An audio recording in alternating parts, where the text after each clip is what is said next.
Polda Jabar gelar prarekonstruksi kasus Vina Cirebon disambut teriakan Peggy tak bersalah. Dia hanyalah saksi yang benar-benar saksi, betul-betul melihat, dan dia selama ini tidak berani untuk mengakui ini semua. Ya. Yang kedua, dia adalah pelaku yang terlibat dan dia berusaha untuk menghilangkan jejak, merubah statusnya dari tersangka menjadi saksi. Dan yang ketiga, dia hanya berusaha pansos semata. Ada lagi nama orang yang dibawa di sini. Tadi udah 3 ya. Yang keempat, temannya Linda. Dia mengatakan, temannya Linda, cewek juga, ngasih tahu bahwa ini semua tuh udah disetting sama Linda. Nah, artinya siapa teman Linda ini? Ya, teman Linda ini juga menjadi orang yang ikut dilibatkan dalam cerita pria ini dalam voice note ini. Jadi ada 4 orang yang dia tidak sebutkan namanya. Saya sudah berkoordinasi dengan pengacara yang sudah terbentuk di Bandung sana, pengacaranya Peggy yang 64 pengacara itu. Jadi salah satu koordinator, saya sudah bicara dengan koordinator, ya mereka pada umumnya welcome karena memang ini pembelaan kepada Peggy ini pembelaan terbuka, artinya siapapun boleh membela. Jadi saya bicara dengan satu koordinator ya, dengan Bu Yanti. Oke, jadi kalaupun masuk sidang, nanti saya bisa masuk sebagai kuasa hukumnya atau pembelanya si Peggy juga bersama teman-teman pengacara yang lain. Jadi sudah ada koordinasi itu. Jadi kalau saya pribadi ya saya setuju atau saya akan membantu si Peggy ini untuk membela hak-haknya sebagai terdakwa atau tersangka di pengadilan. Ya, jadi ya sudah, saya turut serta bergabung dengan mereka dalam posisi akan membela Peggy Setiawan di persidangan. Karena kondisi sekarang sudah bergulir seperti liar seperti ini, ya sebaiknya untuk mencoba membuktikan perkara yang sebenarnya seperti apa, ya dibentuk tim gabungan pencari fakta karena sudah melibatkan penyidik, penuntut umum sama pengadilan, ya kan?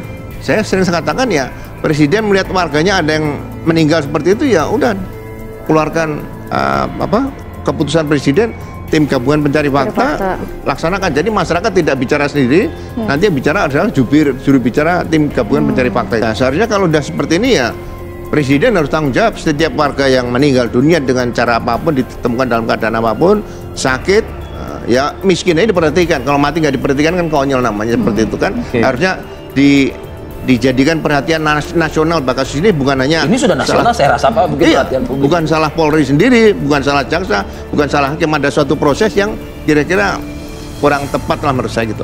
Lebih baik dilepaskan dari sekarang kalau menurut saya, gitu. Nggak usah disidang, nggak usah, gitu. Itu yang paling penting. Kenapa? Karena kasus ini 8 tahun yang lalu. Kenapa bisa lambat 8 tahun yang lalu? Ya uang waktu 8 tahun yang lalu aja Peggy nggak bisa ketangkap karena kurangnya bukti, atau dia ke DPO. Apalagi sekarang, begitu. Dan penyidiknya sudah pada ganti juga. Penyidiknya ganti, Kapolresnya ganti, Kapoldanya ganti.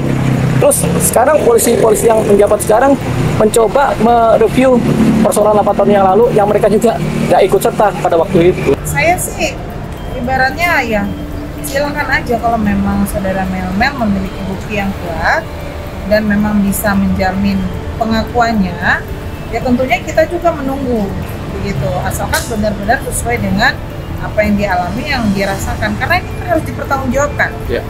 Apa yang menjadi ucapan dia itu akan dipertanggungjawabkan.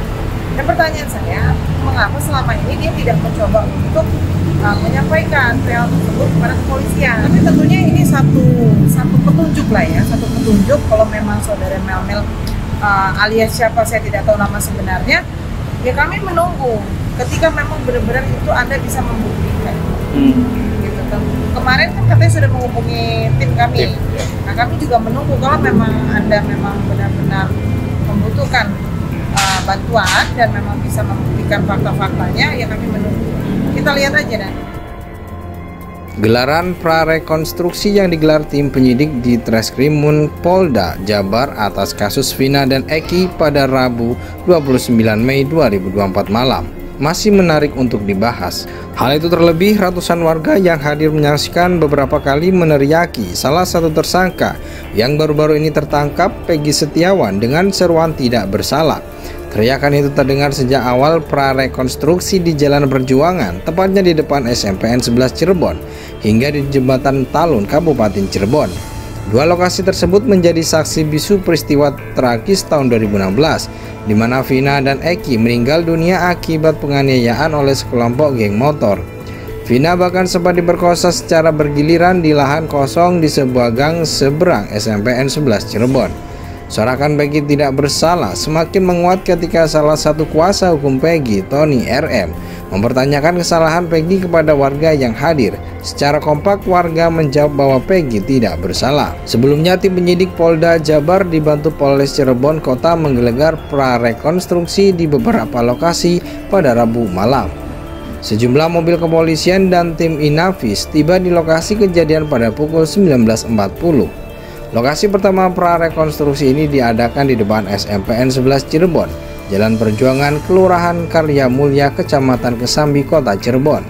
Ratusan warga sudah menunggu di lokasi sebelum rombongan kepolisian tiba. Setibanya di lokasi, mobil kepolisian berhenti tepat di depan SMPN 11. Petugas terlihat berkoordinasi untuk memastikan pelaksanaan prarekonstruksi berjalan lancar. Rombongan kemudian bergerak menuju ke depan MAN 2 Cirebon yang bersebelahan dengan SMPN 11 dan kembali ke lokasi awal sebelum menuju Jembatan Talun, Kabupaten Cirebon, tepat ditemukannya Vina dan Eki.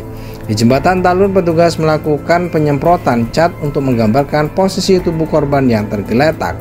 Pelaksanaan ini berlangsung sekitar 30 menit di lokasi utama di Gang Bakti 1, Kampung Karya Bakti, Kelurahan Karya Mulya, Kota Cirebon. Telah dipasang garis polisi dan dijaga beberapa personel kepolisian. Prosedur prarekonstruksi ini menarik perhatian warga sekitar yang penasaran dan memadati area di sekitar lokasi. Prarekonstruksi selesai sekitar pukul 21.30. Keluarga Peggy Setiawan termasuk ibunda dan dua adiknya turut hadir bersama kuasa hukum mereka, Sugianti, Iriani, dan Tony RM.